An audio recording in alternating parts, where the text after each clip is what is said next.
అమ్మా బాగుంటారమ్మా? బాగుంటారా? జాతీయ ఉపాధి హామీలో పనిచేస్తుంది. ఓ అవునా? ఓ అవునా? అవునా? ఈ ప్రభుత్వం వచ్చాక పెరికే ప్రభుత్వంలో ఉన్నాననేసి వీళ్ళు కంప్లైంట్ చేసి అవునా? కాంగ్రెస్ కాదు మా ఏమ్మా వెళ్తా ప్రభుత్వం మారింది పెరికేసారు అంతే కారణం, ఇంక వేరే ఏం కారణం కాదు. వాళ్ళు ఓటేయలేదు అని.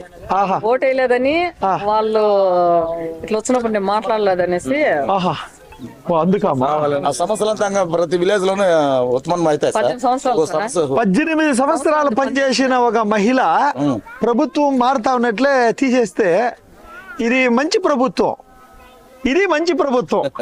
18 సంవత్సరాలుగా పనిచేసే మహిళని ఆ ఉండే ఉద్యోగంలో ఇంకా ఓడగొడతా ఉంది కాబట్టి ఇది చాలా మంచి ప్రభుత్వం. స్టిక్కర్ ఒకటి వేయండి. మంచి చేస్తున్నారు పాపం, వాళ్ళే వచ్చేస్తారు మంచి ప్రభుత్వము. ఇది మంచి ప్రభుత్వం స్టిక్కర్ వేస్తా ఉంటారు కదా, మీ ఇంటికి ఒకటి అతికించండి అమ్మా. సరేనమ్మా? మా ఇంటికి వాళ్ళు రారు, రారా? ఓ అతికించరా వాళ్ళ ఛాన్స్ లేదు.